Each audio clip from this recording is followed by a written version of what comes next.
हमारे जो गुरु महाराज हैं उनकी साधना को हम आगे बढ़ा सकते हैं। बोल रहे हैं कि गुरु महाराज का ध्यान करो, गुरु महाराज का ध्यान करो, लेकिन गुरु महाराज का ध्यान कौन गुरु महाराज है हमें यही पता लगाना था, और गुरु महाराज हमारे ऐसी कृपा किए कि हमें पता भी लगा। इसलिए अब हमारा भैया से रिक्वेस्ट है कि आप अपना ध्यान करवाएं, जैसा हमारे गुरु महाराज ने हम लोगों को करवाया था। हम पहले गुरु महाराज का ध्यान नहीं करना चाहते थे, मैं तो अपने परमात्मा का ध्यान करता था, परमात्मा की इच्छा आती थी, उनका दर्शन होता था, सब कुछ होता था। गुरु महाराज के कहने पर नहीं, उन्होंने प्रैक्टिकल हमको इधर खींच लिया, जबरदस्ती खींच लिया। एक दिन भी बाकी नहीं रखा 2 महीने तक कि जब वो हमारे स्वप्न में आ करके हमको ध्यान करवाते हो। ऐसे गुरु महाराज ने जब हम लोगों को ऐसी साधना दी, आज कोई भी ऐसा नहीं है कि गुरु महाराज की उन वचनों को ना हमने समझा हो। तो इसलिए हमारे भैया से रिक्वेस्ट है कि आप अपना ध्यान करवा, लोगों को इधर उधर भटकाने नहीं, लोग इधर उधर परेशान नहीं हो। ऐसा कहकर जब इसलिए हम आपसे कह रहे हैं कि आज तो खैर हम प्रसाद अर्पण करवा ही रहे हैं, लेकिन आप हर समय हम लोगों पर कृपा करें। आप अपना क्या करें। एक बार और हम एक बात कर देना चाहते हैं कि जब हमें उपदेशक की शिक्षा दी गई तो उस समय में बहुत कम उम्र का था, करीब 28-29 वर्ष की आयु होगी। तो चुलबुल तो था ही, बातचीत भी करता था। जब आगे बैठा करके गुरु महाराज ने सब लोग आगे बैठाए हमको किया, तो हम यही सोचने लगे कि गुरु महाराज तो कहते हैं कि हम अपने गुरु महाराज और उनके गुरु महाराज और पूर्वजों को दिखाते हैं अपने शिष्यों को। तो जब आगे बैठाएगा तो हम तो यही सोचते रह गए कि हाँ गुरु महाराज कब दिखाएंगे लोगों, हम अपने पूर्वजों को कब देखेंगे। लेकिन जब ध्यान की खत्म होने लग गया तो हमारे कान में केवल एक आवाज है, सेवा कर। इसलिए उपदेशकों का सबसे बड़ा कर्तव्य है सेवा करने का। आज उपदेशक हम देख रहे हैं कि बन जाते हैं, सेवा लेने का ही सोच लेते हैं। आराम हमको कहाँ मिलेगा, कैसे आराम से रह सकते हैं, कैसे क्या कर सकते हैं। लेकिन हम कह देते हैं कि हमारे यहाँ के उपदेशक वैसे ही होने चाहिए जो सेवा के भाव से रहे।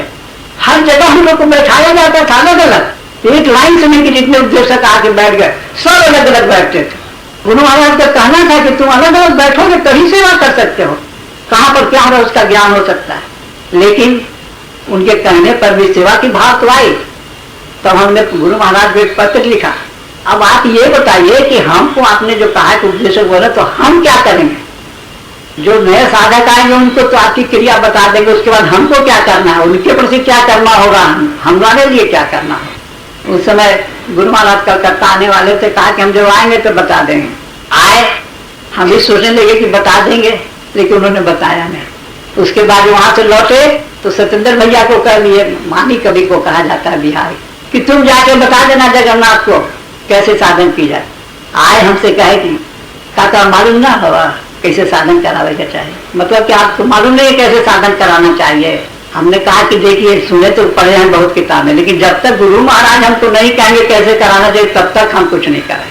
उन्होंने जाके गुरु महाराज से कह दिया, फिर उनका पत्र आया कि तुम मथुरा में आ जाना। मथुरा पहुंचा, उन्होंने कहा कि देखो अकेले 1 दिन 2 दिन पहले बुला लिया, अभी तक उस जमीन पर हम जाते हैं तो उसी मिट्टी को प्रणाम करते हैं जहां पर उन्होंने हमें ये कहा है तुमको कुछ नहीं करना है, तुम हमको बैठा लेना, उसके बाद क्रिया बता देना, तुम जो क्रिया करते हो वही करते रहा। कितनी साफ सुथरी बात है ये, तुमको कुछ नहीं करना, तुम केवल हमको ख्याल करके वहां बैठा देना और क्रिया बता देना, उसके बाद तुम अपना जो साधना करते हो अपनी साधना में लग जाना। लेकिन ये बहुत पुरानी बात है, आज तक गुरु महाराज आते हैं साधना में, जब भी बैठ जाते हैं उनको आना है क्योंकि उनका वर्ड है और वो साधना करवाते हैं, हम नहीं साधना करवाते। और यही नियम हमारे सभी को मानना चाहिए। ये कितना सुंदर चीज है कि गुरु महाराज को याद करो, बैठ गए और वो करवा रहे हैं, आप क्या है, आप अपना जो करने से कीजिए, आप अपने को देखिए हम कहाँ हैं, आप अपनी अध्यात्म विद्या में जो पढ़े में कीजिए।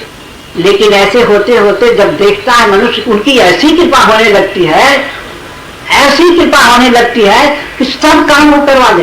बोलेगा आदमी आपसे, हमसे करवाते हैं वो, और कोई कहता है कि आपको कर दिया हो गया, लेकिन हम तो सोचते हैं कि हम कुछ नहीं किया, करने वाला कौन है। तो उससे होता क्या है कि उसका संस्कार, अहंकार आपके ऊपर, हमारे ऊपर नहीं पड़ेगा, क्योंकि हम तो समझ रहे हैं कि करने वाला कौन है। इसलिए हमारा सभी भाइयों से ये कहना है कि जब भी वो महाराज के ऊपर दीजिए, करने वाले वही हैं, हम कुछ नहीं कर सकते। जहां भी अपने अंदर इसका अहंकार आया, कहा कि सब लोग तो आप ही को देख रहा है, आप ही को कहेगा, और जरा भी अहंकार आया तो संस्कार आप पर बैठा। इसलिए हमारे उपदेशक भाइयों से मेरा यही रिक्वेस्ट है कि आप लोग हर समय अपने को देखते रहिए। बहुत बड़ी परीक्षा होती रहती है हर समय उनके पास, उनको अपने अहंकार से बचना चाहिए। कहीं देखते हैं किन्हीं को मौका मिला उपदेश देने का तो दिए, जिनको नहीं मिला वो बिगड़ गए, गुस्सा हो गए। ये क्या बात है? ऐसी सी बातें भी होती हैं। ये चीज हमारे सत्संग के अंदर जो आती है, अगर है तो हमको अपने अंदर देखना चाहिए। हम अध्यात्म विद्या के पुजारी, हम अध्यात्म विद्या के साधक है, हमको अपने अंदर देखना चाहिए कि हम क्या हैं, कैसे हैं। हमारे अंदर अहंकार बढ़ रहा है, 10 आदमी को प्रणाम कर रहे हैं तो हम थोड़े आदमी हो गए, हम कुछ नहीं है तो गुरु महाराज है, सब वही कर रहे हैं। लेकिन जब तक उन पर हर समय उनको जब तक हम बैठा नहीं लेते हैं तब तक हम इस चीज को नहीं समझ पाते। इसलिए एक बार की ऐसी बात थी कि हम ध्यान में बैठे, गुरु महाराज को बुलाए तो उस समय पंडित जी आ गए, पूज्य पंडित जी हमारे। हम सोच रहे कि रोज हम गुरु महाराज को बुलाते हैं, आज पंडित जी आसन पर आके बैठ गए, क्या बात है। ध्यान खत्म होने पर हम लोगों से पूछा, भाई यहाँ पर पूज्य पंडित जी का ध्यान कौन करते हैं? एक साथी नए आदमी आए थे, करने को पुराने ही थे लेकिन वहां आए थे नए, हम करते हैं। भाई यहाँ पर तो गुरु महाराज की बड़ी बड़ी कृपा है। पंडित जी में और गुरु महाराज में कोई अंतर नहीं था। ये प्रतीत होता है इन दोनों में कोई अंतर नहीं था। इसी तरह से हमारे बड़े भैया हुए, छोटे भैया जो अंतर कुछ नहीं है। जो जिसकी साधना कर रहा है, ये बार हमसे लोग पूछे कि एक गुरु के बाद दूसरे गुरु आते हैं, उनके बाद दूसरे गुरु आते हैं, तो हम क्या गुरु कहते हैं लोग कि वर्तमान गुरु की पूजा करो, तो क्या हम गुरु बदलते रहें? ये बात नहीं है। आपका विश्वास जिस पर टिक गया वही आपके लिए गुरु। वर्तमान गुरु उसी के लिए है जो नए आए, जिनका विश्वास अभी तक गुरु पर नहीं हुआ है, उनके लिए नए गुरु। इसलिए जो जिनका विश्वास जितने अपने गुरु पर हो गया है उन्हीं का ध्यान करना चाहिए, क्योंकि अंतर कुछ नहीं है। जैसे पंडित जी थे वैसे गुरु महाराज थे, वैसे ही और हमारे बड़े भैया वगैरह। आप पकड़िए तो एक को पकड़िए, एक ही पर चलना होगा। 5, 7, 10 पर चलने से काम नहीं चलेगा, तो कहीं कुछ नहीं होगा। एक पर विश्वास करके चलिए, देखिए सब काम आपका शुरू गुरु महाराज सब करते चले जाएंगे। ऐसे ही एक बार की बात थी कि हमारा एक दूसरा ब्रांच था शाहजहांपुर में कोई, तो वहाँ के गुरु महाराज आए, तो उनका भी नाम था रामचंद्र जी महाराज। पेपर में पढ़े तो हम सोचा कि चले भेंट कर ले उनसे। भेंट करने के लिए गए तो उनके शिष्य लोग कहे कि आपको 8 दिन पहले बात करना होगा उनके आचार्यों से, तब उनका दर्शन होगा। हम कहा कि हमको कोई मतलब नहीं, हम आए अपने चाचा गुरु से मिलने, हमें और कुछ नहीं चाहिए। ये नहीं है कि हमें कोई असंतोष है अपने गुरु से। लोग ले गए वहाँ, बातचीत पूछने के बाद उन्होंने कहा कि अच्छा ठीक है, सुबह के सत्संग में तुम आ जाना। वहाँ गए, बैठे तो हमारे मन में आ गया कि हमारे गुरु बड़े हैं कि ये बड़े हैं, क्या कि दोनों गुरु भाई थे। हम वही ध्यान करने लगे, देखे कौन बड़ा है। क्या देखते हैं कि 2 पानी का टंकी है और नीचे से दोनों का कनेक्शन लगा हुआ है और दोनों का पानी का लेवल है। एक बैग मन में आया, कोई अंतर नहीं है। इसलिए जो गुरु है उसमें अंतर कुछ नहीं है। हमारे अंदर जो ये है वो है, उसका जो सोचना है वो गलत है, सबका पावर है। इसलिए जिन गुरु को के रूप में आप जिनको भी मान रहे हैं उनको मानते रहिए, लेकिन अभी वर्तमान में गुरु हमारे भैया हैं और इनको ये बात मानना होगा। और हमारा कई रिक्वेस्ट है कि जब भैया यहाँ पर रही हैं तो उन्हीं की कृपा इस प्रसाद रखी हुई है, गुरु महाराज का प्रसाद है। और अब आप ही कृपा करें, इस पर दया करें, इसमें आप अपनी शक्ति, शांति और आनंद में शक्ति को भरें।